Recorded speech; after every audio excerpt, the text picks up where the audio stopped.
But this morning we're going to talk about another kind of food that counts most. Second guest ni Grace is the Word of God. Yes, di ba? Basa ang Biblia. Man shall live by bread alone, but by every word that proceeded from the mouth of God. So, correct man na. But there is something more than just rice and the Word of God. The food that counts most. Ay, kagamay kita. Sabi ko rin na po na to. Anyways, one of man's basic needs is food. Kabalo naman kita sinali, kasi elementary, natuluhan kita. 3 basic needs of man. Number 1 kita yun ang food. And this, God has provided from the very beginning. Kung may alak man si Lord naging provide para sa iyang tinuga, it is food. Right? Di natin makita, sa Genesis chapter 2, verse 8 to 9. Now the Lord God planted a garden east in Eden, and there He put the man He had formed.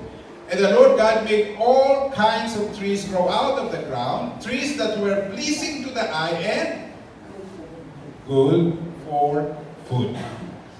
Okay, so wala hindi nagkulang si Lord sa pag-provide sa food, sa pagkaon sa tao. And type of food vary from culture to culture. Liputan mo ang kalibutan, iba-ibakit. The point is that everybody eats some sort of food in order to survive. Unless someone is sick, food is always rather appeals to man's appetite.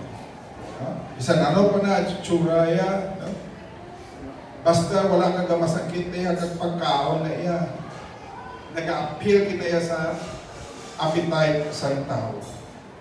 Crackers lang, kag true orange lang na iya, ginahatag kung ang tao ginahilanan.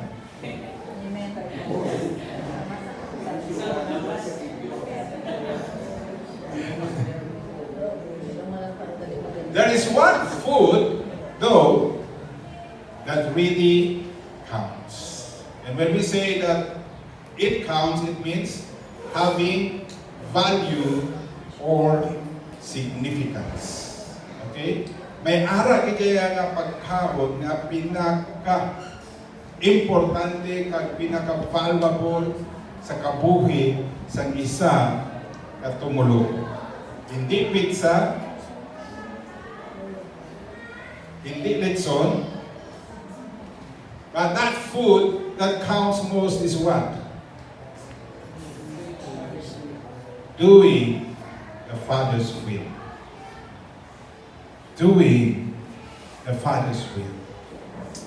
Sa diin natin makita, ina sa Biblia, nga nagasilin sa aton, nga ang pinaka-importante nga pagkaon para sa isa katumulo among pagtuman sa kasubuan sa Dios ang kabubron not kasubuan but ang kabubon sa aton Dios. Rin naton makita sa sinulatan ni John pag nadula siya. What happened? Hindi lang isalas. Okay, let us read John 4:27 to 42. Just then his disciples returned and were surprised to find him talking with a woman. But no one asked, "What do you want?" or "Why are you talking with her?" Then, leaving her water jar, the woman went back to the town and said to the people, "Come, see a man who told me everything I have did. Could this be the Christ?" They came out of the town and made their way to him, or to Jesus. Meanwhile, his disciples urged him, "Rabbi, eat something." But he said to them, "I have food to eat that you know nothing about." Then his disciples said to each other, "Would someone have brought him food?" Libong ulo sa mga disipulo. Sila ni Jesus, may pagkaon kuya nga ginakaon nga wala kamo sa nakahibalo. And then Jesus answered them, "My food is to do the will of Him who sent me and to finish His work. My food is to do the will of Him who sent me and finish His work. Do not say you're 4 months more and then the harvest. I tell you, open your eyes and look at the fields. They are ripe for harvest.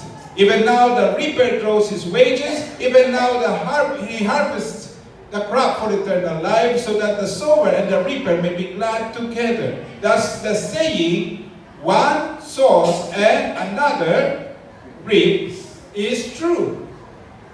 I sent you to reap what you have not worked for. Others have done the hard work, and you have reaped the benefits of their labor. Many of the Samaritans from the town believed in Him because of the woman's testimony. He told me everything I ever did.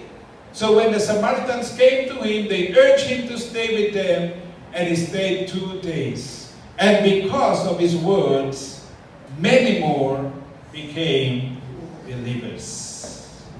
From this passage, we will see why Jesus...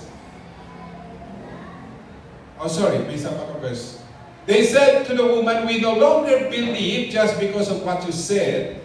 Now we have heard for ourselves, and we know that this man really is the Savior of the world.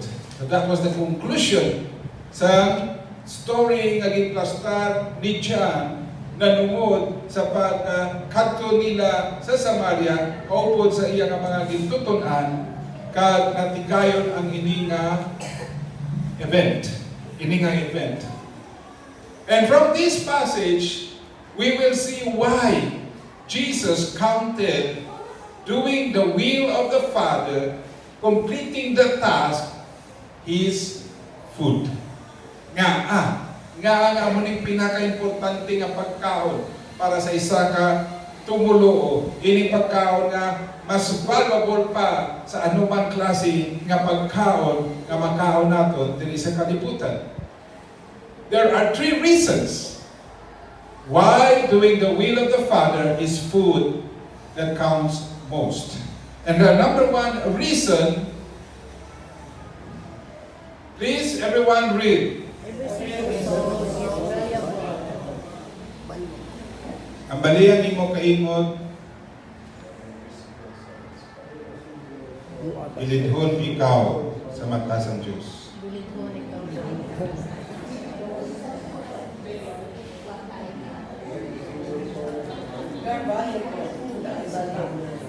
Batalon to inom ko.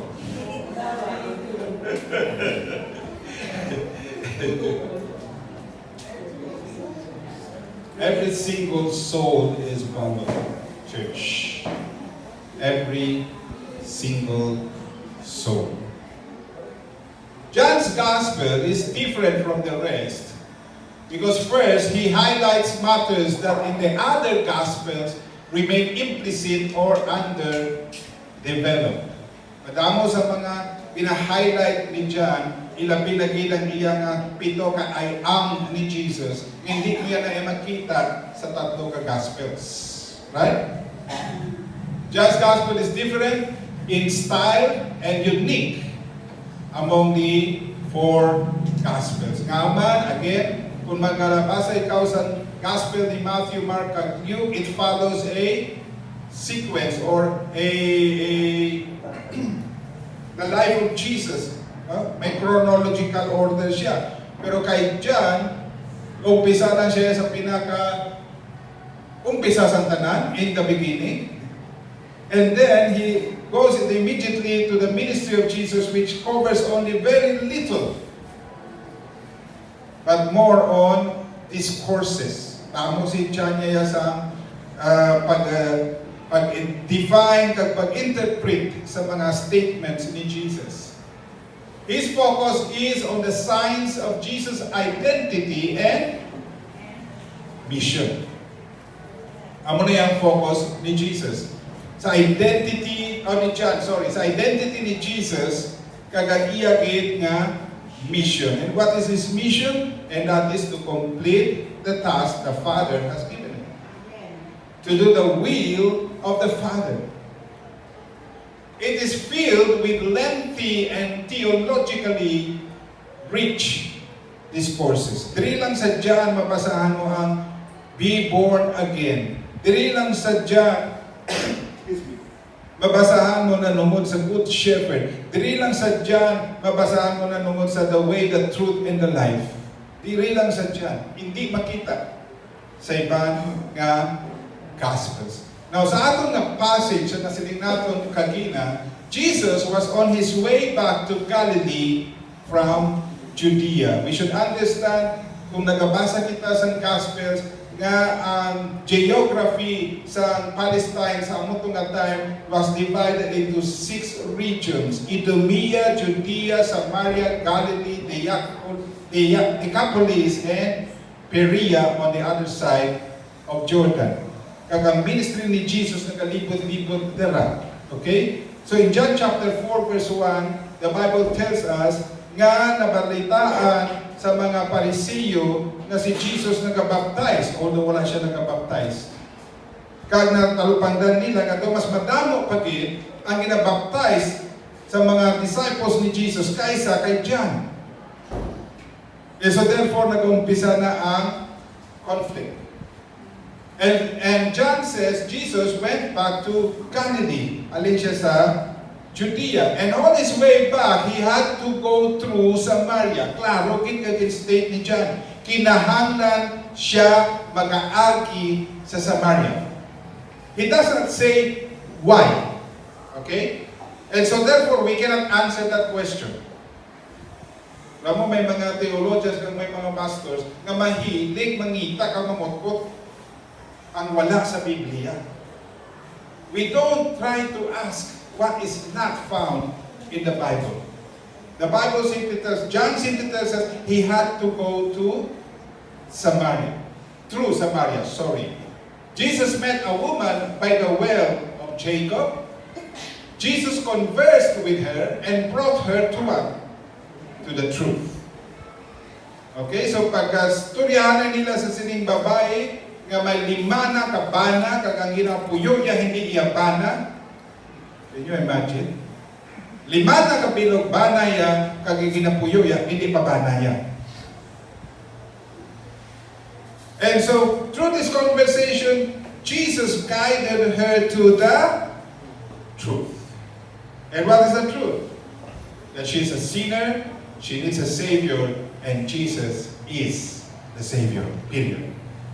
Amo kilala kasimple ang kamaturan. Makasasala ang tao kinahanglan sa manluluwas, kag si Jesus ang manluluwas. Amen. Amen. And therefore Jesus convinced her, and what happens? She goes home and called others. Dali ka mo, nasugatan ko ining tao, kinsugidan niya ko sa tanan sa nga akong tinago. Ayhan amo ni ang Mesiyas. Right? Ayhan amo ni ang Mesiyas. Kag ano ang resulta sa ginbasa naton kagina? Many of the Samaritans from that town believed in Jesus because of the woman's testimony. And because of his words, again, that of Jesus, what happened? Many more became believers. Jesus had to go through Samaria. He met one woman. And out of that woman, many believed. Palakpakan natin sila. Many believed. Ano po sa singano natin sila? Remember, Samaritans were what? A mixed Jewish race. Hindi sila puro nga mga Hudiyo. Mixed race na sila, nasimbugan na sila sa rasa sa ibang nga mga tao sa palibot. Sila gin subdue sa mga Assyrians. Jews would not associate with the Samaritans. Klaro ginakayo kay si Jesus nagpaayo sa tubig sa Samaritanhon, siling sa babae. Sino ikaw nga Hudiyo nga nagapangayo sa tubig sa akon nga Samaritanhon? Right? That was the answer of the woman. Why? You are a Jew. I am a Samaritan. Kag kung magabasa kita sa Acts chapter 10 kag 11, makita natin klaro kaayo kit. Nga bisan si Peter nga apostol nga gitawag sa Dios sa pag-share sa gospel sa tao, hindi magkadto sa balay sa mga Samaritano. Hindi siya magkadto sa balay sa mga Gentile. Bagod kay ang tulog nila sa tao sa kwa sa Judaism were dogs. They were defiled. But God had to move in order for the gospel to be brought to these people. Kung hindi bagod sa persecution sa chapter 8 sa book of Acts, ang gospel wala nakalapot sa Samaria. But it was because of persecution. Ginhuptan, gintago, ginkalipay sa mga Hudiyo ang gospel para lang sa ila. But we see here, in spite of the fact that Samaritans are the mixed race, in spite of the fact that Jews would not associate with them, but Jesus would not do without going to them. Hello, church. Bisan sa tanan ng mga Hudiyo, sa tanan ng mga disciples, ang panulog nila, hindi sila dapat maluwas. Pero ano yan sa tagipusoon sa Diyos? Ano sa tagipusoon ni Jesus? They too need a Savior. Hello, church. Why? Because every single soul is valuable. Remember John 3:16. Everyone, ready, go. For God so loved the world that He gave His only Son, that whosoever believes should not perish, but have eternal life. Who does God love? The world. Hello, church. Every single soul is valuable. The Father's will needs to be done because every single soul counts. Every single soul. So, di bali, hindi kakaon si Jesus basta matumay niya lang ang kabubuton sa Diyos. Hello, church. Amen. Secondly, please read. Why does this doing the will of the Father, completing the task, counts most? It's because harvest has a timetable. Jesus had a way of bringing forth His message.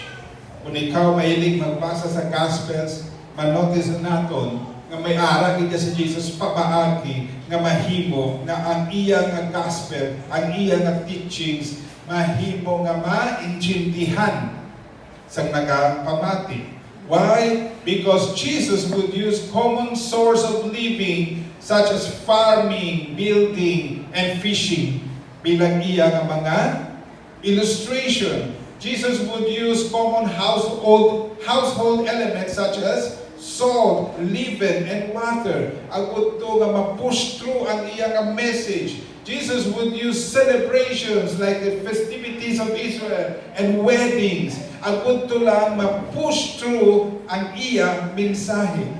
Nahimo nga nangin klaro sa tagsa nga nagapamati nga aman kay common sa ila. Ara makita nila sa ila palibot ini nga mga butang. And this is how Jesus pushed His message. This is how Jesus presented His message to the people. Now, farming, as we all know, goes through a process. Anong proseso sa natawag na pagpananom? It always begin with tilling of the soil, right? May naman sa bungge kay mapungko kang ng struktura mo, pagkaroon mo lang kag pero sa una ano yan?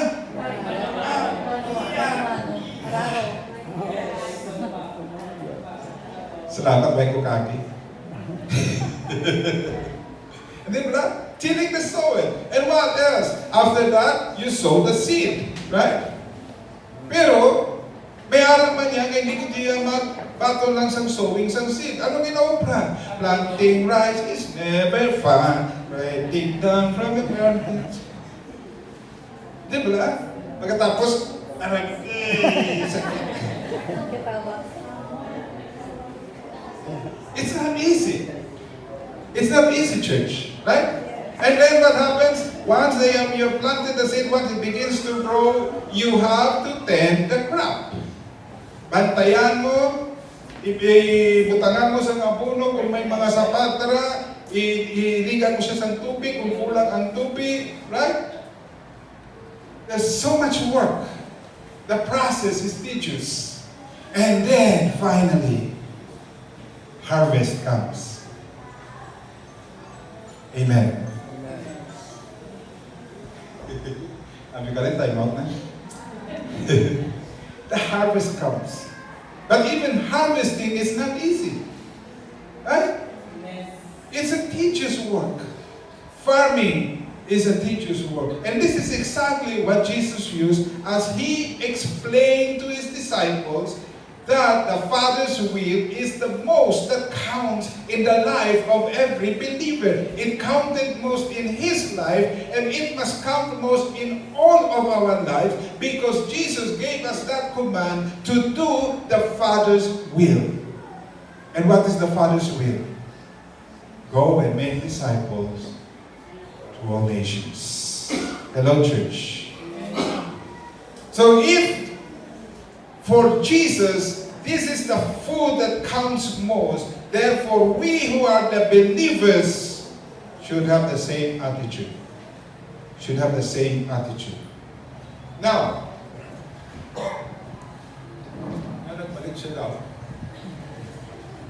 okay. Now, there are two important things that we should consider about harvest. What are those? Please read.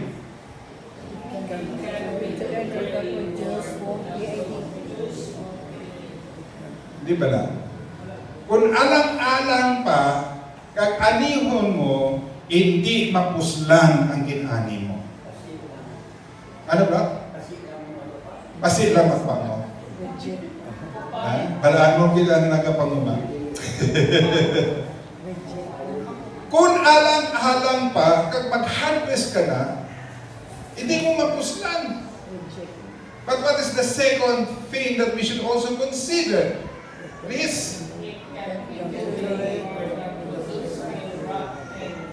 Kung pasobrahan mo naman, kag pabayaan mo, pwede pa na, pwede pa na, kasong simana. Ano matabo? Amat-amat na magkakalatag na. Amat-amat na madunod. Right? So therefore, there is a proper timing in doing the harvest. Amen. Yes. Dapat bantayan gid nga hinog siya, dapat bantayan gid nga ready na gid siya for harvest. And this is exactly what Jesus was saying to the church. This is exactly what Jesus was saying to the disciples, and He is saying to us today. Do not say 4 months more and then the harvest. I tell you, open your eyes and look at the fields. They are ripe for harvest. Hello, church. Kinahanglan nga ibaliwala ko pagkaon sang lawas ko para matuman ko ang kabubuton sang Dios, ang pagtuman sang mission, bangod kay ang harvest ready na. Amen. Amen. The harvest is ready. The harvest is ready, church. Know that world's population today is approximately 8.2 billion. And growing. And counting. Every second, may 3 ka baby na natao sa kalibutan. Although every second, may 1.8 man katao ng kalamatay. May sobra permisa kag 0.2. Kung siguro wala kabuhin ng tao sa kalibutan, gadugang lang. Bisan pa may mga linog, bisan pa may mga sunog, bisan pa may mga storm, church, the population of the earth continues to grow every second. Every second. And approximately 1.8 deaths occur every second. For every single death without Christ is what? Is a soul lost to eternity. Think of that, church. For every single death without Christ is a soul lost to eternity. Lost to eternity. And approximately today, there are 3.696 billion individuals who are without a witness for Christ. Can you imagine? Out of the 8.2 billion, 3.7 billion are without a witness for Christ. Halos katunga pa sa population sa sining kalibutan, wala makakilala kay Kristo. And every second, 1.8 deaths. Check the facts, church. What is the implication? If the harvest was ripe in the time of Jesus, so it is today. So it is today. Wala naguntat ang pag-harvest. Wala naguntat bangod kay ang harvest ready na sining ni Jesus. Ang harvest ready na. The Father's will needs to be done because harvest has a timetable. Church, every second, 1.8 deaths. Bisan ang 0.8 na lang sa dara, amo ang wala sa kay Kristo. Imagine the souls that are lost for eternity. Lastly, why is the doing the will of the Father is food that counts most? Because others have made it possible. Anong po natin si kanon? Generally, the next generation profits from those before them. Right? In general, ginayan, ang nagsunod na henerasyon niya, amuya ang nagkaganar, amuya ang nagka-profit, among nagka-benefit sa mga pinabudlayan, sa mga hinimuan, sa mga sacrifice, sa previous nga generation. Israel benefited from the faith that was in their patriarchs, Abraham, Isaac, and Jacob. Right? Nahimo lang na buo ini nga nasyon, bangod sa pagtuo sa sining tatlo nila ka mga ninuno. Right? They benefited out of the faith. And mind you, their life of faith was not easy. It was not easy for Abraham. It was not easy for Isaac. It was not easy for Jacob. But yet, this generation of Israelites that came out of Egypt were a product of the hardships and the declaration of faith of these patriots. Solomon benefited from his father David's vision and preparation. Imagine, igo na yung magpungko si Solomon bilang hari, ang bilog na palibot sa Israel at peace with Israel. Nga, bago kay nahadlok sila sa kay David. Wala sa payan, nga may vision si David, nga magpatindog sa templo, kag bago siya maghatag sa iya trono sa iya nga bata, impreparar niya na ang tanan. Ang imo na lang ni Solomon, ipatindog na lang. Can you imagine? Solomon benefited from his father's vision and preparation. The church has benefited from the faith and the obedience of the early disciples. Wala kita sa kay Kristo subong kung hindi bangod sa mga missionaries nga nagkari sa sininga pungsod way back in the 1900s. Hello, church! Wala sa missionaries nga nagkakadto di kung hindi bangod sa missionaries nga nagkadto man sa ila. Kag wala sa missionaries nga nagkadto sa ila kung wala naging matutong ining nauna nga mga disciples ni Jesus sa pag-share sa gospel kag sa paglapod sa kalibutan. We benefit because of those who came before us. Right? Because of those who came before us. Children benefit from the hard work of their parents. May ara iya karon nga iko magbuklat mataya, milyonaryo na si tatay. Pero bago mag-milyonaryo si tatay, nagapang-scrap man sang gamay siya. Di ba na?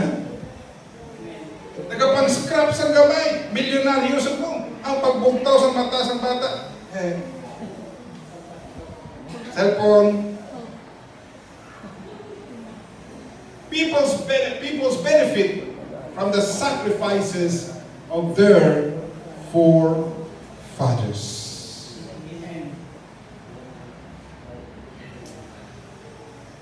Kung why sa may nagtaya sa kabuhing nila sa dalan sa EDSA, sa gihapon siguro martial law pa kita subong. Right? The next generation always benefits from those that were before them. And this is exactly what Jesus said to the disciples. Pasahon natin ni what? Even now, Jesus said, the reaper draws his wages. Even now, he harvests the crop for eternal life, so that the sower and the reaper may be glad together. Thus, the saying, one sows and another reaps, is true. Kag anong isumpon ni Jesus? I sent you to reap what you have not worked for. Others have done the hard work, and you have reaped the benefits of their labors. Right? So what is he saying to these disciples? Na preparar na sa mga propeta kag sa mga nauna nga mga tumulo ang talanon para sa inyo karon nga akon nga ginhatagan sa Espiritu Santo agud mag-ani na lang kamo sa ila agin pangabot dayan. Right? Mag-ani na lang. Jesus confirms a quote.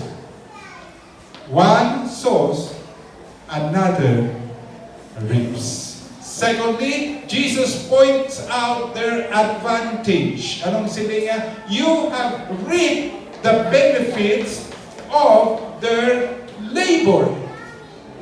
Thirdly, what did Jesus say? He reminds them of the benefit. The sower and the reaper may be glad. Kaya kung nagbaka-baka lang sila, kag wala sa may nag-ani, uy baga nila. Right? Pero pagkatapos nga nagabudlay sila, kag may nag-ani, pareho sila nga maging malipayon. Kaya ang ilang pagabudlay napuslan, kag ang akong pagabudlay sa pag-ani, mapuslan man. Together, they are made glad. Lastly, Jesus clarifies a matter. And what is he talking about? What kind of harvest? A harvest that results to eternal life. Hello, church. For every soul that comes to Christ, that surrenders his life to Jesus, that acknowledges Jesus to be the Savior, and repents of his sin, for every single soul, you prepare him you prepare her for eternal life. That is the harvest, church. That is the harvest. The Father's will needs to be done because others have made it possible. In conclusion, we will focus on cross-cultural missions in this month of October. Amen? Implastar natin, kagin-agrian natin, nga magatutok din kita subong nga bulan sa kinatawag na world missions. Cross-cultural missions. We have presentations Sunday after Sunday until the last Sunday of this month, and we will be praying for the still unreached people's group. In missions, manotice natin mga kauturan na may tatlo ka classification sang tao. Ano ning tatlo ka classification sang tao pag ang missions ang pag-istoryahan? Una, the goers. The first classification is the goers, the missionaries themselves. People who are willing to leave their comfort zone. People who are willing to go wherever the Lord leads them. In fact, during one of the conferences na nag-attend kami mag-asawa na nungod sa Unreached People's Group, may nag-testify na Filipina. 8 years na siya na nag-ministry dito sa Afghanistan. Filipina sa Afghanistan. Kakabalo naman kita kung ano ka higpit ang Afghanistan na ginagawa. She's been doing 8 years of ministry. Every time na makapuli siya, kag makagawad siya sa ticket, nagapirma siya sa waiver. Anong waiver kinapirmahan niya? Kung mapatay ako sa Afghanistan, dito ako'y lubog.